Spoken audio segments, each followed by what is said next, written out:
What? What the hell did Calcit do?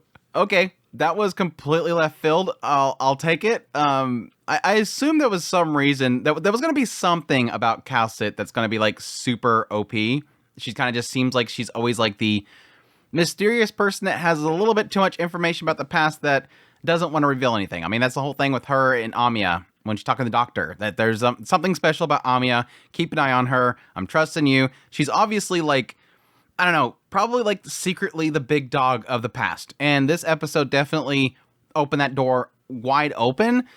Lots of question marks around what the hell she's even talking about, but it seems like they're indicating a lot of stuff that's happened in the past that may or may not have effects on the current standings of everything. But yeah, monster, what the hell is that? Like randomly out of nowhere, here we go. I was under the assumption that she was a healer in the game. I never got her, unfortunately. I think I was close to getting her, but yeah, I never got Calcit, but I did want her because she's cat mommy, doctor lady, and I like my cat girls. But I didn't know that she had some crazy, I don't know, like the monster from Danmachi season 4. Like she has that thing that she just kind of letting attack things. But yeah, seen Red this episode. It's really super cool. I had Red too, and she was amazing. But yeah, what an episode. There's like 3 sections to this whole story, so let's just kind of hit each one by one. Obviously, I'm going to talk about Calcit first because that was a little crazy segment. But yeah, Red coming in and taking down Ludmilla, and at some point Calcit shows up. And yeah, Ludmilla did not like her at all. It's one of those moments of, okay, they know each other. Now, there was a side of me that was kind of wondering if possibly Calcit has been on the other side of the conflict. At some point, she was a part of the reunion, but this seems like this is a conflict that predates that. Like something happened way in the past, and yeah, Ludmilla does not like Calcit at all. It seems to be implying the idea that Ludmilla believes that Calcit is responsible for the death of their parent, their father, Ilya. But yeah, she's like full of rage, and she says, Calcit says, Red, go ahead and let it go. It's okay. Let it go. I got this. It's all right.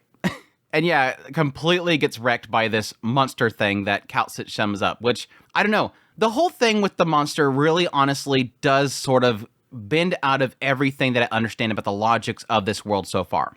Yes, you can assume that it is an art, and that art is to manifest a monster, to manifest something in solidified form, not just a magic spell or something like that.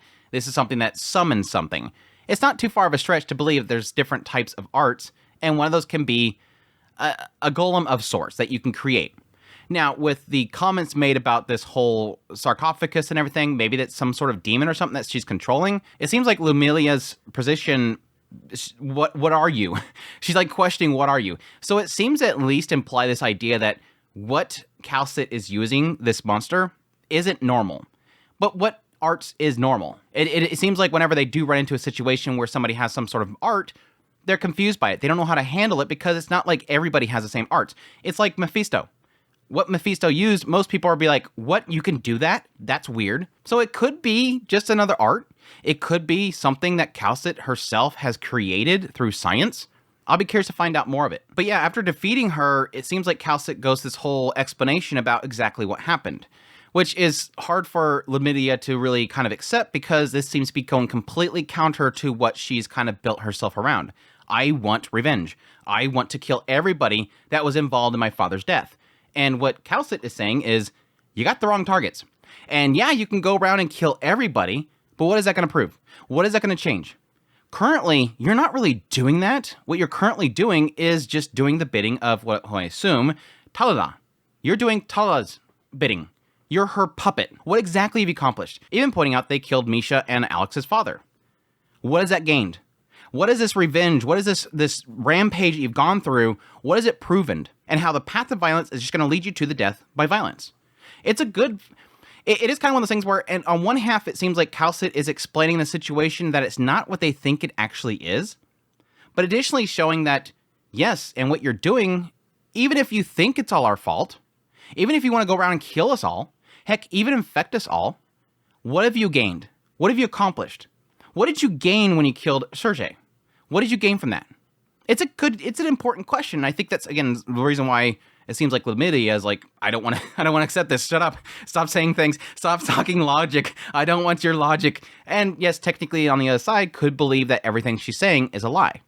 But I think it's through her really kind of pushing the idea of her becoming a puppet that I think that's what's ultimately changing how Lamilia thinks the whole situation is going. Yeah, you're kind of right. It seems like, at least based on Red, she should have killed Lamilia. But it seems like there is a bond there. I'm assuming that, yes, Calcit doesn't want to kill her. Calcit does see her as my friend's daughter. Like, this is my friend's daughter. I don't want to kill her, even though she's from the other side. As long as I can get her to just go somewhere else, do something else, find your own path. Find the best way that you can help those infected. Don't choose this path with Talala. Don't be a puppet of Talala, which is leading you to nothing. You're being used. You're being manipulated. But yeah, that conversation, she said something to the effect that, yes, technically, yeah, this Ilya person, Lumilia's father, is my student and my friend, and that he was secretly researching this sarcophagus. At some point, Ursus found out, and fearing that it would be used by the government, decided that he wanted to seal it away. Misha and Alex's father is the one that pretty much ratted them out. So yes, technically, in a sense, Ludmilla does get some revenge by going after Sergei. That's the one that essentially sold them off. But the problem in that logic, obviously, is the fact that she wants to kill everybody involved, it seems like. But yeah, the sarcophagus, that's a big, massive question mark. And again, it seems like it's implying this idea that the sarcophagus is powerful somehow, because why would they want to seal it off to prevent Ursus from finding it? Obviously, there's something there that's dangerous. Does it have something to do with the Orignium? Does it have something to do with the arts powers? Is it what all these individuals are using to make themselves insanely OP? The thing that, Mephisto swallowed, that Talala is using, maybe certain type of powers themselves that may possibly be tied in with the Orignium. That's a big question mark. I'm assuming later on we'll find out. Or maybe it has something to do with the monster.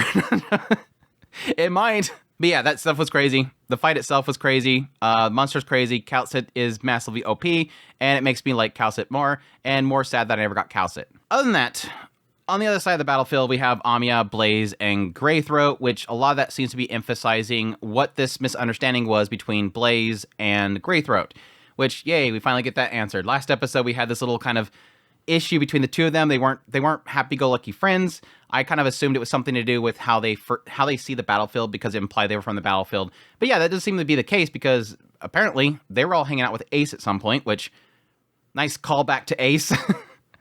Nice callback to Ace. Rip. All that flagging that. See, this is why Ace died. I think he died. I think they implied he died. I don't know. This is why Ace presumably died, is because in this little hallway, apparently they decided to flag the hell out of him, because they're like, yeah, we're gonna get the doctor, we'll be right back, take care of things for us, Blaze. And I'm like, okay, yeah, that's why you died. But no, Ace seemed to have told Blaze at some point that Greythroat just sucks at talking. Apparently through Amiya, yes, Greythroat, apparently her parents were working on a research about the Orignium. They were trying to help the infected. And at some point there was a disagreement that happened, they got caught in it, and they ended up dead. But it kind of implied this idea that Greythroat is trying to follow in their footsteps and trying to help the infected in her own way. Now, the oddity that came and why there's so much conflict with Blaze is it seems like, according to Amiya, that yes, Greythroat, because of this whole situation, because of what happened to her parents, she's sort of being pushed in the direction of following in their footsteps, and thus doesn't see a difference between what the plight is of the infected and for her herself. She seems to think that she's kind of dealing with the same thing, because she's technically following their footsteps. She's helping them in their own way, and thus she's kind of surrounded by the infected. But Ace seemed to have believed that Greythroat herself sucks at communicating, and that she was genuinely trying to find out what was so wrong with somebody being infected. What was the big deal? What makes them hurt so much? Which Blaze, on the other end, is upset by this question, thinking that it's ill-mannered, that it's an ill-intended question, and the idea that she doesn't understand their suffering. My assumption that came from it is the idea that I wonder if Greythroat herself is trying to understand the infected better, just like her parents did. There was obviously a reason why her parents were going so far their way in order to help them, and she wants to follow in their footsteps, so she needs to understand them as well. But she doesn't seem to be getting it. And again, through her honest questioning of why are they suffering so much, that's what makes people mad. And that's something that Amiya and Ace seem to understand is her difficulty that she's struggling with. But I do like, at least through the whole situation, that Blaze is recalling these words that were made by Ace. Additionally, through Amiya kind of explaining things, is understanding that this girl is trying to help the infected. She went out of her way, put herself in a deadly situation, a situation that she couldn't handle herself. She ran into this room, and she could have fled, but she chose to stay and help an infected girl because she wants to help the infected. And this regains herself in Blaze's eyes, in this sense. Kind of makes me wish we have a little more insight into Greythroat. Maybe in the future we will, but again, that's kind of what I'm gathering. It kind of seems like a miscommunication, but I still want to understand Greythroat more, and I don't quite think we're getting all of it here. Also, addition to Ace, we got to see Rosemontis for just a brief moment, which is another character that I managed to pick up in the game as well. She mentioned something about a tablet that she's had that's not working currently, and that there's a log from back in June 2nd, something to do with her mother, and she's afraid that she won't be able to read it anymore. Apparently it's something that she reads on a regular basis to remind herself of her mother or something like that, so be curious to see what that's about. I'm assuming it's the day that her mother passed. And yes, finally, Nine and Chen. We finally get to see Nine. And it seems like every episode, it's like a new character's popping up that Shin knows. And it's like, oh, okay, so this is another friend of Shin that she never talks about. And yes, apparently this is something that's working in the sewers. Despite my constant going that it feels like at some point Shin is going to turn on Lungmen, it really does feel like there's still things sort of keeping her in check. And it's kind of an odd thing that kind of happened here is that, like I said, from the beginning moments of this whole arc about Lungmen, we keep seeing how Shin doesn't like how they're handling the infected, but she keeps going with it for the greater good of Lungmen. But then when you keep having all these situations happening where Lungmen is handling the infected so poorly, and now you add to that the black cloaks that are going around and slaughtering all the infected, it seems like it keeps pushing Shin to the idea that she's going to turn on Lungmen at some point. But it's odd to have a character like Nine pop up who literally is making that call now. Like, Shin is struggling with this, and now over here, Nine, something that she knows, is literally going, I don't feel welcome in here anymore. I've been struggling with where my place is to be, and I don't feel like it's here anymore. I'm taking the infected, and I'm leaving. Which is a good thing, because Nine can handle getting all these infected out of here so they don't get slaughtered by the Black Cloaks, but at the same time, Shin's over here going, no, please don't leave. I'm staying. You gotta stay too. I get what you're saying. I don't like this either, but I think from Shin's perspective, she's in the place that she needs to be in order to help the infected more. Yes, she could do what Nine's doing, take the infected and go. This is a horrible place. This won't accept them. But Shin, technically, from her position, has the opportunity to change that. And so why cut and leave now when there's possibly something that she can do now in order to help them?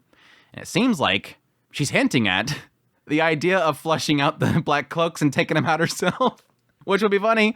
That would be funny. That like this little brief scene with her standing there with Swire, which, yes, more Swire. I'm always loving more Swire. Swire points out the idea that, yes, we kind of have a good position right now. The reunion's kind of struggling to get back on their feet. And Shin's going, no, they're gonna probably push back here soon. I have intel they're gonna come back on us. Because Yan's here, contact Yin, and we're gonna drag these Black Cloaks out. Like, we're going to drag them all out in the surface. We're going to handle the situation. I don't know what the visitors of Yan means. I don't think they've ever indicated who Yan is and who the visitors are. But I'm guessing that Shin believes that they're possibly going to help them somehow. Maybe somebody that can cause some change within Lungmen. Who knows? But it seems desperate enough that she's telling Amiya to get the hell out of there. And then when we have this brief shot of Nine later on, they're implying that Frost Nova's down. Like, the Yeti's group is completely wiped out, and Frost Nova's unconscious. So it seems to at least imply that possibly whatever Shin did at least knocked out Frost Nova. Maybe somebody made a false call and made the reunion believe that they were down. I don't know, but it kind of annoys me. It kind of annoys me. Like, I kind of want to know what happened there. Hopefully, beginning of the next episode, we'll see what happened there. But I'm just kind of curious what makes Lin's group, the Black Cloaks, so powerful. Well, they're not really powerful because they're killing innocent people for the most part, but it seems like they're knocking out Reunion too. I'll be curious if it's not Shin, but actually the Black Cloaks that took down Frost Nova. But we'll see. We'll see. But yeah, great episode. Heart breaks for Nine. It seems like she is kind of like Shin, but a lot more soft. And the idea that I don't think it's necessarily that Nine is softer than Shin. It seemed to imply the idea that she's seen something bad. She asks Shin if she knows what's going on in the sewers. And Shin says, no, I don't know what's going on down there. And Nine says, that's good. You probably shouldn't know. She says that, yes, the infected are discarded from society. And so the obvious connection that I make there is that the infected are hiding in the sewers. And she just came from the sewers and probably seen a lot of dead people. Now, they also seen frozen ice, so that implies that Frost Nova was down there. They implied that before, that they were all fleeing underground. But yes, suffice to say that horrible things went on down there. I'm assuming that the Black Cloaks went down there and just wiped out everybody. And yes, that would have explained why Nine, unlike Shin, has given up at this point.